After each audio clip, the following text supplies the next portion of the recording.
Un tipo que customiza bien, es actualidad con memoria. Nuestro querido amigo Marcelo Brignoni, que ya está comunicado con nosotros para participar de este arranque del arranque. Y vaya si tiene material entre manos. Vemos las imágenes de Estados Unidos, de una Estados Unidos literalmente incendiada. ¿Y quién mejor que Marce para explicarnos qué es lo que está pasando? Buen día, Marce, querido, ¿cómo te va? Buen día, Adrián, un gusto y bueno, buen arranque, literalmente. Bueno, esperemos que sí, un poco tumultuoso, ¿viste cómo es esto de arrancar igual menos nuevo, tumultuoso que Estados Unidos, seguro. Menos tumultuoso que Estados Unidos. En Estados Unidos están más agitados, 10 muertos, dicen las crónicas policiales o las crónicas noticiosas. ¿Qué podés contarnos de lo que está pasando ahí? Mira, básicamente me parece que como este tipo de situaciones siempre hay lo que algunos denominan la gota que rebalsa el vaso. Hay una situación que se viene complejizando con todo el tema de derechos humanos en Estados Unidos, sobre todo lo que tiene que ver con, digamos, la cantidad de marginaciones y de discriminaciones que sufre la comunidad negra, que por otro lado es muy numerosa y es muy desperdigada en todo el territorio. Y en estos días inclusive coinciden muchas cosas, digamos, tal vez la primer gran masacre de la comunidad negra en Estados Unidos se dio el 31 de mayo de 1920 en Tulsa, en Oklahoma. Ayer se cumplió el aniversario de eso, paradójicamente, y digamos, un poco la conmemoración de ese aniversario fue virtualmente incendiar las 20 ciudades principales de Estados Unidos, en una situación de la que no se registran muchos antecedentes, inclusive de lo que se conoce, que obviamente no está admitido oficialmente. Es la primera vez desde septiembre del 2001 en que el presidente de Estados Unidos se llevado al búnker de la Casa Blanca en Washington, porque estaba virtualmente incendiado el Parque Lafayette. El Parque Lafayette es el lugar que rodea la Casa Blanca en Washington D.C., donde inclusive hubo escenas, de lo que yo recuerdo, sin antecedentes, como manifestantes quemando banderas norteamericanas en la puerta de la Casa Blanca. Una situación muy, muy desbordada.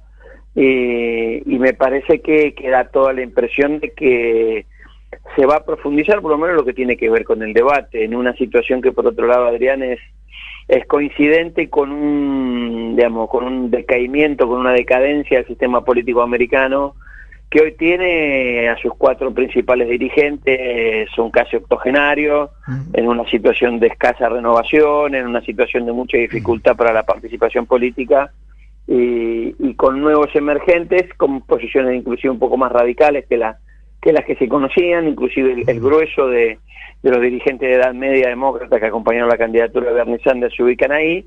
Y hay un dato muy relevante, que una de las principales emergentes del Partido Demócrata, que es una legisladora que se llama Ilhan Omar, una mujer negra musulmana, admiradora de Malcolm X, es de Minneapolis, en donde se produjo este episodio, este asesinato, y ahí está muy agitada la situación, sobre todo porque la primera reacción institucional y judicial fue de cobertura impune sobre lo sucedido con George Floyd. A ver, Marce, estamos en comunicación con Marcelo Brignoni, nuestro analista internacional, mejor dicho, nuestro experto en el mundo.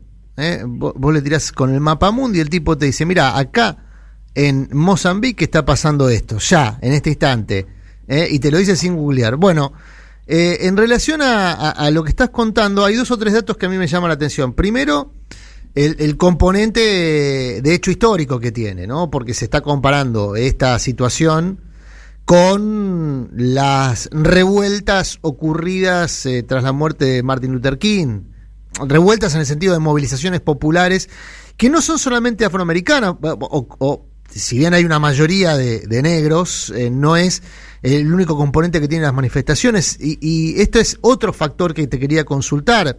Estados Unidos sigue estando cruzado, más allá que pasaron 5 décadas desde la supuesta anulación de cualquier forma de racismo legal. Lo cierto es que sigue estando cruzado por el racismo. ¿Estás viendo en estas manifestaciones un salto adelante en ese sentido por los componentes, o sigue habiendo un componente mayoritariamente afroamericano al que se han sumado los inmigrantes? Una de las imágenes del fin de semana, a mi modo de ver, una de las fotos de esta crisis, o de esta situación crítica, mejor dicho, es una persona con la bandera de México sobre las letras de la CNN. La CNN tiene un edificio en Atlanta y tiene estas letras gigantes a modo de monumento, automonumento, digamos. Bueno, sobre esas letras estaba parada una persona con una bandera mexicana, un hecho muy, muy simbólico a mi modo de ver, pero no sé cómo está esa disección para poder entender qué futuro tiene todo esto, ¿no? Mira, a mí me parece que el episodio tiene algunas cosas novedosas. Esto que decís vos me parece la principal. Ha habido una situación de denuncia de Trump de lo que significa el rol cómplice de muchos medios de comunicación con la divulgación de noticias falsas y con la construcción de un sentido común general que beneficia sus intereses corporativos. Paradojalmente, este marco de situación es el que se termina asumiendo como un valor social que plantea esta situación. Digamos, el incendio de una estación de televisión de la magnitud de CNN en Georgia, en Atlanta, tampoco tiene antecedentes. Históricamente lo que ha sido el mecanismo adoptado por el establishment norteamericano para resolver este tipo de cuestiones ha sido el intento de cooptar a líderes y referentes de las protestas negras en el pasado. Hay una cosa que yo a veces siempre cuento como ejemplo, porque tal vez sea la más brutal. Hay un viejo líder de Los Ángeles muy vinculado al movimiento de derechos negros en su juventud, que tiene como seudónimo Ice-T, que es el líder de una banda muy icónica del principio de los 90. En los 90 en Los Ángeles hubo un episodio muy significativo que fue la persecución y golpiza casi hasta la muerte de un taxista negro llamado Rodney King, que después de un largo juicio determinó que al año siguiente todos sus supuestos agresores policías fueron absueltos y generara una serie de revueltas infernales. De este formato surgió una banda que llega hasta nuestros días, que se llama Recolectando Cuerpos, algo así como Body Count. El líder de esa banda, que era Ice-T, tuvo un éxito popular musical que se llamaba Matando Policías, Cop Killer. Terminó siendo el protagonista de una serie televisiva que se llama La Ley del Orden, donde él es policía a cambio de un sueldo millonario. ¿Qué te quiero decir con esto? Lo que te quiero decir con esto es que ha habido esta idea de tratar de construir en la comunidad negra norteamericana la idea de la meritocracia, de que si un negro vive en un gueto y no tiene ninguna oportunidad, es producto de su incapacidad y no de las condiciones. De hecho, hay negros exitosos como LeBron James, como Michael Jordan, todos los que tuvieron un talento y una posibilidad de desarrollarlo. Bueno, esto me parece que es lo que hace crisis, porque en realidad lo que viene sucediendo es que todos los síntomas de disgregación impactan de lleno sobre la comunidad negra. Inclusive hay una situación que pasó bastante desapercibida para la política norteamericana, pero no para los observadores extranjeros. Allá por el 2018, no hace tanto, la Corte Interamericana de Derechos Humanos, que puede ser acusada de cualquier cosa, menos de ser antinorteamericana, hizo un informe durísimo de casi 200 páginas, que se llamó Violencia contra los afrodescendientes en Estados Unidos. Y en ese informe plantea concretamente que la discusión central sobre el racismo y la continuidad del racismo en Estados Unidos se da a partir de la imposibilidad de acceso a mecanismos de acceso y reparación, tanto administrativos como judiciales, de parte de las violaciones a sus derechos. Esto es lo que hace persistente el racismo en Estados Unidos. Ahora, Marcelo,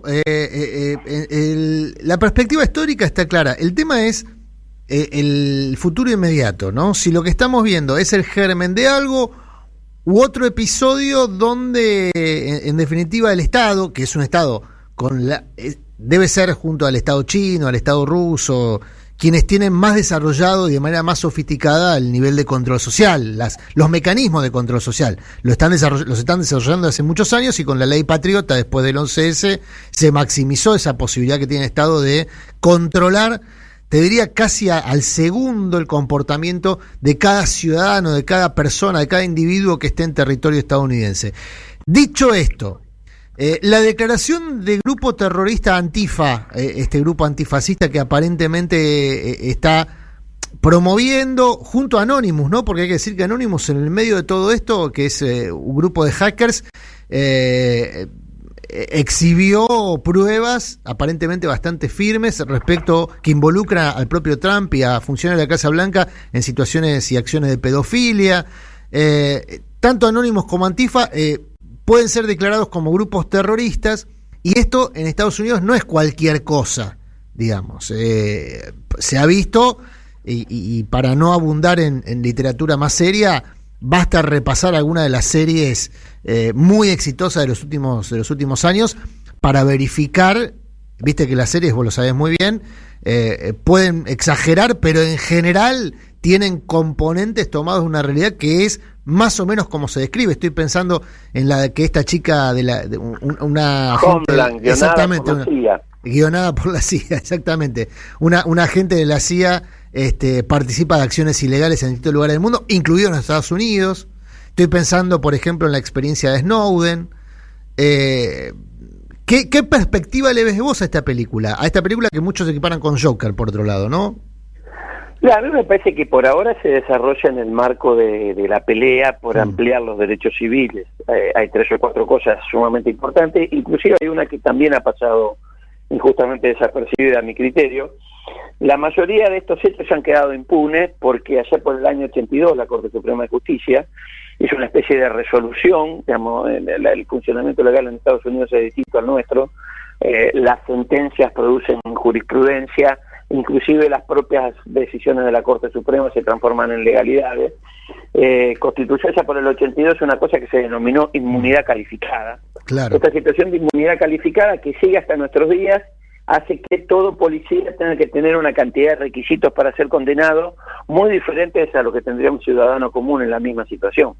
Ha habido en estos días una acción combinada de 2 legisladores demócratas, la Ilhan Omar de Minnesota, que te decía recién, y otro legislador demócrata se llama Justin Amash, que es de Michigan, de Detroit, también un lugar donde la violencia racial tiene antecedentes muy significativos, y ambos han planteado un proyecto al Congreso para que el Congreso deje sin efecto la inmunidad, y han hecho otra cosa bastante importante, que es conseguir, que esto fue ayer, el cambio del fiscal destinado a la investigación del asesinato de George Floyd. Originariamente era un fiscal bastante gris, blanco obviamente, de nombre Mike Freeman, que había planteado una cosa irrisoria, que también fue muy determinante para la dimensión de las protestas, que acusó a solamente uno de los 4 participantes del asesinato de Floyd, en este caso un oficial policial llamado Derek Chauvin, lo acusó solamente de homicidio involuntario. Esto generó una situación de caos social, y en el día de ayer fue relevado ese señor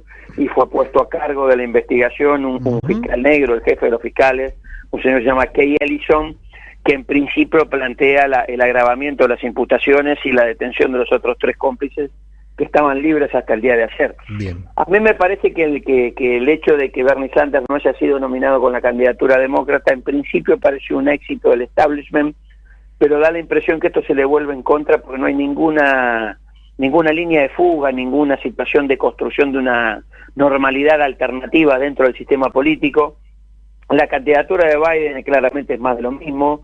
Esto incluso empieza a plantear el olfato de Barack Obama políticamente, que empieza a participar activamente en los debates norteamericanos, cosa muy poco habitual para un expresidente, y que inclusive se manifestó abiertamente a favor de la persecución judicial de los policías intervinientes en el asesinato de Floyd. Se especula, paréntesis en relación a esto, se especula con, más que hablar por sí, Barack está alformando la campaña de Michelle, y Michelle casi que podía haber sido una candidata. Lo que pasa que me parece que el establishment estadounidense no hubiese tolerado la sucesión de esposos, ¿no? Y eso impidió cualquier proyección inmediata de Michelle Obama, pero hoy te diría que no está para nada descartado que Michelle Obama sea la acompañante en la fórmula presidencial de Joe Biden. Exactamente, hacia ahí iba. Para poder darle algún nivel de volumen a la candidatura de un señor del establishment absolutamente gris, de 77 años, sin ningún mérito, más allá de haber pasado toda su vida dentro del sistema político oficial de Washington. Hay que decir que Michelle Obama es un cuadro político equivalente a Barack Obama, ¿no? Se conocieron, de hecho, en lo que sería la equivalencia aquí, militando, ¿no? En el ámbito universitario. Sí, digamos, lo que pasa que más allá de lo que algunos creen, analizando el pronunciamiento de muchos líderes de la comunidad afroamericana norteamericana, no da la impresión de que Obama tenga el nivel de representatividad de la comunidad negra que tuvieron líderes de distintas situaciones ideológicas como Malcolm X. Como no, claro, King. Ni hablar. Obama arrancó muy arriba en la consideración pública y terminó claro, en un Obama, porcentaje como muy siempre bajo, dijo ¿no? Stiglitz, que sí. es un, yo recomiendo ahora en tiempos de cuarentena, si pueden ver Blanksman, Sí. del Ku Klux Klan, y pueden ver Malcolm X, pinta mucho lo que pasa con la comunidad afroamericana de Estados Unidos. Spigley dijo que a él le parecía que Obama era demasiado blanco para negro y demasiado negro para blanco. ¿Qué quiero decir con esto? Digo, hay una serie de situaciones y de reivindicaciones donde me parece que hay 2 o 3 líderes de la comunidad negra que tienen características de mucho mayor representatividad.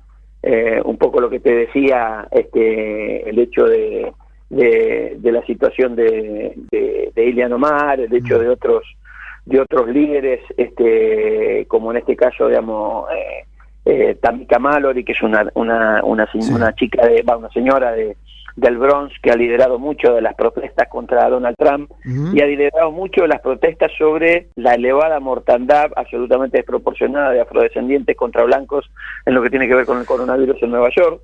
Y me parece que esta situación, yo no le veo una salida fácil, Adrián. Yo veo que el sistema político norteamericano no tiene cómo procesar esto sino una situación de mucha violencia y control social, porque básicamente no tiene emergentes representativos de esta situación que puedan ser consolidados dentro del sistema político como representantes, aunque sea parciales, que le den algún nivel de institucionalidad a este debate. Yo veo la situación con un nivel de alejamiento generalizado.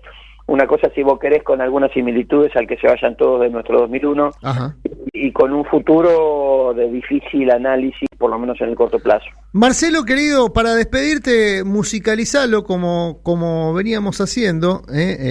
Cambian formatos, pero no necesariamente contenidos en algunos casos. En este caso, puntualmente, recomendaste un tema. ¿Te acordás en el marco de esta charla?